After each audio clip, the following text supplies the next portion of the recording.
Hello everyone, and welcome to another royal reading here at MadWorldTarot. It's a very chilly Saturday afternoon here where I am in South Africa, and we're on some rather chilling topics today. No, not really, not that chilling, but interesting. A little bit more serious than we did yesterday. We're looking today at Doria Ragland. I'm calling it D-Day today. She's been in the news. She was pepped at an art exhibition, and I'm going to be looking at that in the next reading.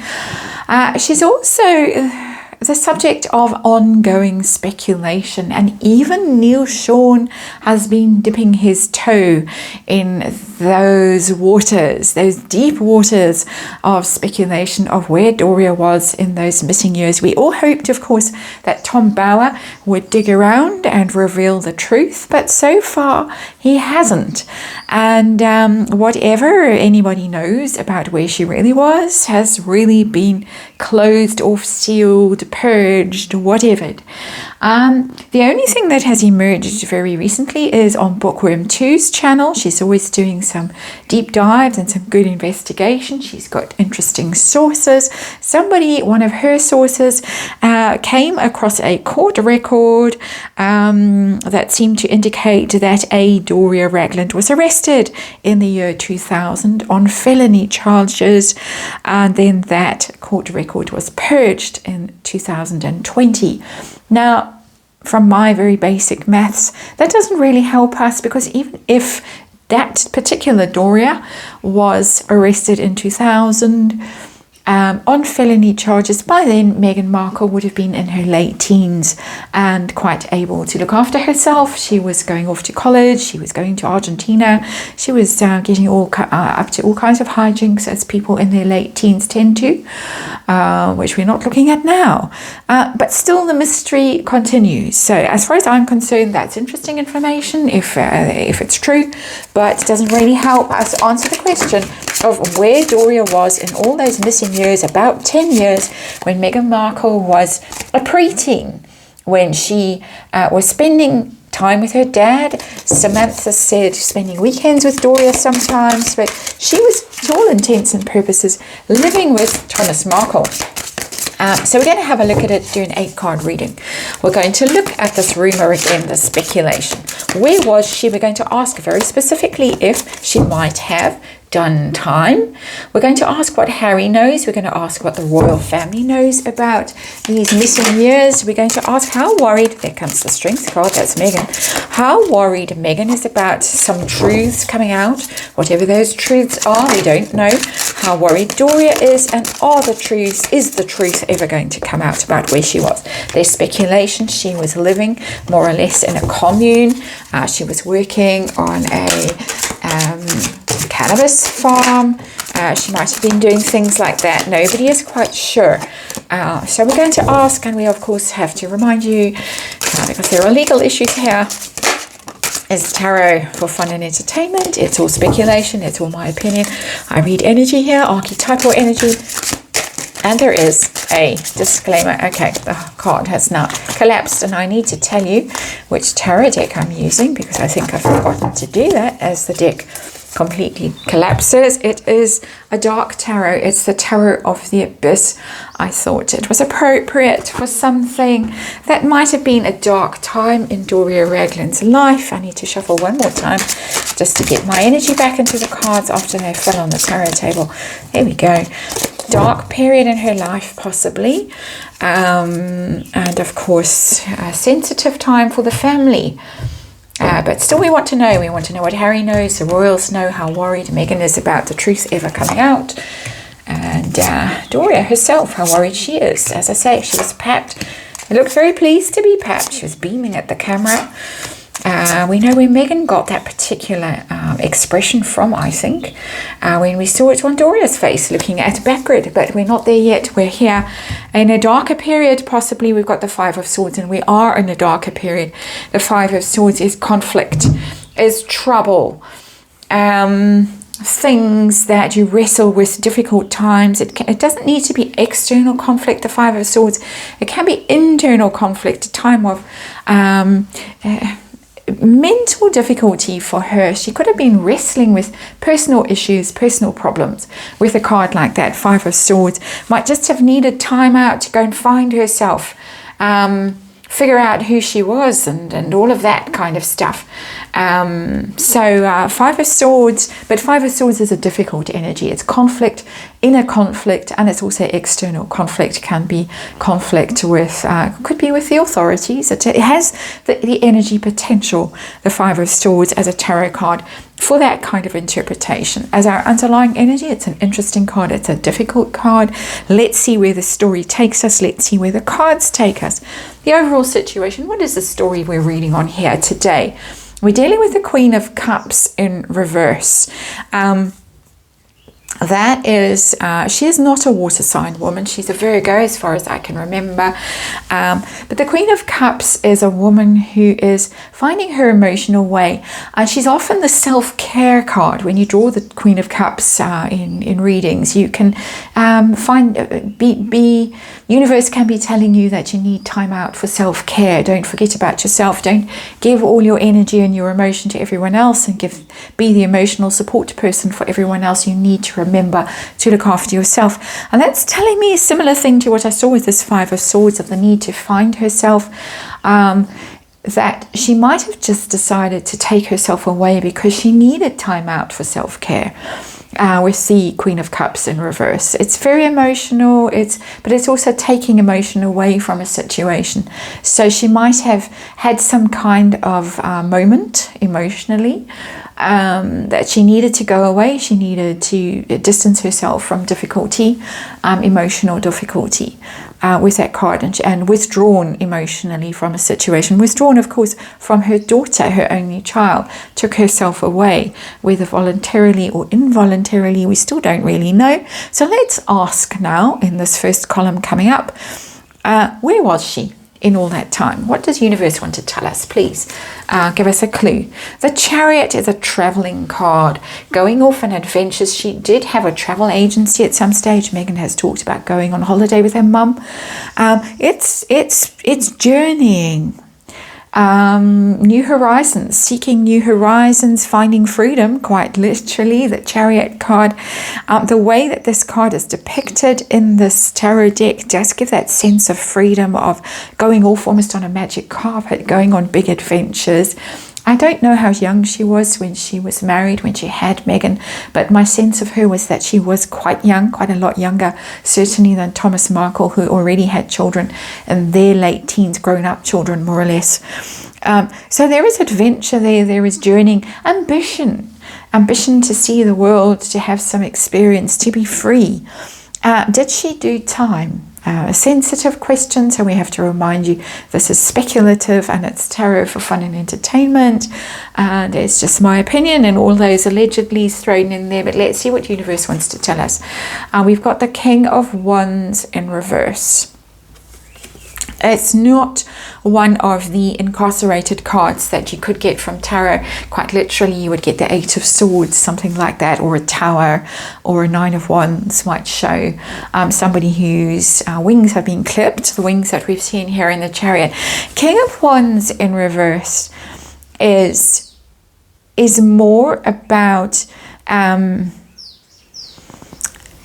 losing passion, losing your freedom, in the sense of losing your ability to express yourself and to lead. She might have found herself following someone who's a bit dodgy. As I say, there is the theory that she joined some kind of commune or cult, or went off with some group or some guru or something like that. That's a guru energy, the King of Wands in reverse for me.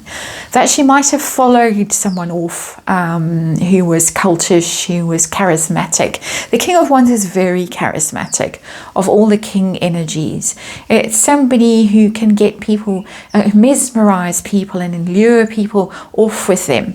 Possibly not for their best, in their best interests, because the card is in the reverse. I'm getting more a sense of someone here who wanted to find herself, and so off she went. It's not showing me literally doing time. in that sense. It's not showing me criminal activity in that sense. It's not showing me things like that. Not in those early days anyway. It might have happened at some stage later on, but I'm getting a different energy here. I'm getting somebody who was conflicted, somebody who needed time out for self-care, self-exploration, who wanted to travel, wanted to seek adventure, find new things, be free, and possibly was involved with some kind of very charismatic leader figure, whether male or female. It's coming across more male than female here. But that's what the tarot is giving me today. It's not giving me the kind of answer perhaps you were wanting in this reading. Let's put it like that. What does Harry know of where Doria was? What does he think about it? What does he know about those missing years? We've got the Eight of Swords in reverse. This is the card that I was talking about, but it's come out in reverse. The Eight of Swords, if it had come up upright, I would have said, well, there it is. There's the answer. But it's in reverse. That is somebody who was troubled, but managed to free themselves from a situation that they found troubling. And I think that the story has been painted to Harry, and what we might be reading here is the story that has been given to Harry. May not be the truth, but it might be the truth that has been given to him, produced for him, and only for him, which is that she felt trapped and she managed to liberate herself. And she might have felt trapped because she was married to a man who was much older. And we know from things that Lady C has said and things that I have read on previously on this channel, the readings are floating around in the royal playlists. There are 2 playlists, royal playlists now. We know that there have been hints and insinuations about Thomas Markle and what kind of a man he might have been, hinting at untoward behavior towards his daughter. All rumor, all speculation, things that hints only and insinuations, as I say, nothing proven, nothing directly accused. But Harry, I think, has been told the story that Doria was very unhappy in the marriage. She felt trapped. She felt like she didn't know who she was, and she needed to go and find her freedom. And there it is, Eight of Swords in reverse. So what did the royal family think about those missing years? What does the royal family know about the missing years of Doria Ragland? And we got the moon. Here we get something much more sinister, much more secretive, and much more obscure. Because the moon is about things that are hidden, things that are secret, things that are covered in fog and confusion and doubt and mystery. So here we're getting to, I think, the truth of the situation, the real truth of the situation, which is an impenetrable truth that has been covered up. Whether they have been complicit in covering up, I do not know. But there's certainly something here that they are suspicious about, concerned about, confused about, possibly, or implicated in confusing everyone else. So we've got much more interesting cards here in the Harry story and what the royal family knows. And the Harry story, I think, is... I think he's been told a tale that may not necessarily be truth. It's just my suspicion as a tarot reader. The energy that I am getting off these cards is telling me that royal family certainly has ideas that are darker, more dangerous, more difficult, more dodgy. Stuff that is hidden, stuff that deliberately confusing people, because that's what the moon energy does. So that's a very interesting card. That gives me reason to think that there is something in this, that there might be stuff going on here with the moon energy that we don't know about, that could be suspicious, could be untoward behavior that may have led her to be disappeared for a while. How concerned is Meghan about the truth ever coming out? Whatever the truth is, whether it was Doria ran off with someone else, joined a cult, roamed the world, whatever she did, worked on a farm, that particular kind of farm with weed, or whatever it was. How worried is Meghan about the truth of her mother coming out? Because Doria's been painted, of course, in the saintly manner ever since Meghan. Yeah, she is worried. 7 of Swords. Seven of Swords is the card of criminal behavior. When the card is upright, it's getting away with something. It's running away. It can be literally disappearing under cover of darkness, ghosting people, making off with stuff that isn't yours, but it's criminal behavior. When the card is in the reverse, you get the idea that someone is being caught out, exposed, having to confess. But as we've moved into this reading, we're getting now darker and darker and darker cards coming out. And so Meghan is worried.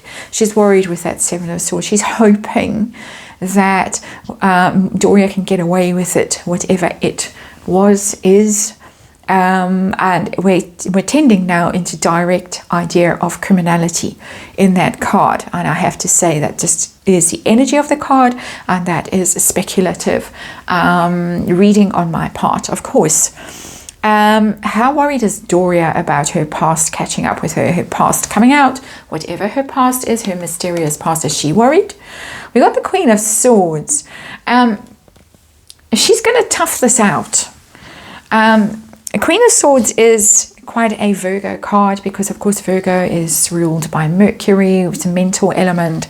As somebody who's been through a hard time, the Queen of Swords, traditionally in astrology, she's been through it all, the Queen of Swords, and she's emerged on the other side. She's a tough old thing. She's a tough cookie. It doesn't have to be old, the Queen of Swords. But as somebody who has been through hard times and has been tempered by those tough times and now is pretty ruthless, they're confident, they're strategic, they are wise, they're not going to be affected by emotions or passions or anything like that. They know who they are, and they are quietly confident. They're quiet. The Queen of Swords is a quiet energy. So Meghan is the one who's worried. Doria is, well, I'll tough it out. I'm not going to waste time and energy. I'm not going to waste emotion on worrying about something that may never happen. I'm pretty protected here, because whatever they know and whatever I know at the moment is being hidden. So are we going to get any clarity about the situation at any stage? Is the truth ever going to be revealed? Whatever the truth is, as I say, don't know. I've got the Five of Pentacles in reverse. And the Five of Pentacles is ruin, illness, exile. It can mean doing time. Because it's being locked out of where all the good things are, the abundance and stuff like that. And it's in the reverse. So there's a certain homecoming, there's a certain coming in from the cold, wanting to come in from the cold. We might hear things about what a tough time she had. It might not be the kind of tough time people speculate it was. That they feel that she was guilty of wrongdoing, and she was had to answer to the state for her wrongdoing. It might not be that kind of story that we hear in the end. It might be some kind of narrative about she had a really tough time, she was down and out, she was broke. Could even be the kind of thing she was on the streets at some stage. That's just come to me, and as I say, it's intuition here. I just read energy, and that energy has come through with the Five of Pentacles. That she might have hit rock bottom. She might have been so broke she couldn't afford to provide for Meghan. She might have been homeless. She might have been having to rely on the kindness of strangers, or just had no fixed address. It's that kind of energy that things might have got really bad for her at some stage. And so that's why she wasn't in Meghan's life, or she wasn't reliably in Meghan's life, because she was, as I say, she might have been homeless at some stage. So I think we're going to get that kind of story. If any story emerges, it's going to be that story. Which, nowadays, can be played, can be narrated, can be manipulated to make people feel really sorry for you. We may not find out why she was down and out financially. There are rumors of things like tax fraud and stuff like that. So the true reason, which Meghan seems to know, is the Seven of Swords, may not come out, but the consequences may come out of, yeah, she was down and out, and she's really had to fight to get back on her feet. And it could be why she's so fond of the good things in life, allegedly, and which is what we're going to head to in our next reading. This one had some interesting insights, but the moon card tells it all, I think, that we still don't know. And even the royal family might still not truly know, or if they do truly know, they have gone to some lengths to hide the evidence, the truth from the rest of us. Interesting. But anyway, we're going to carry on with the Doria theme in our next reading. Thanks for watching this one. Hope to see you over there.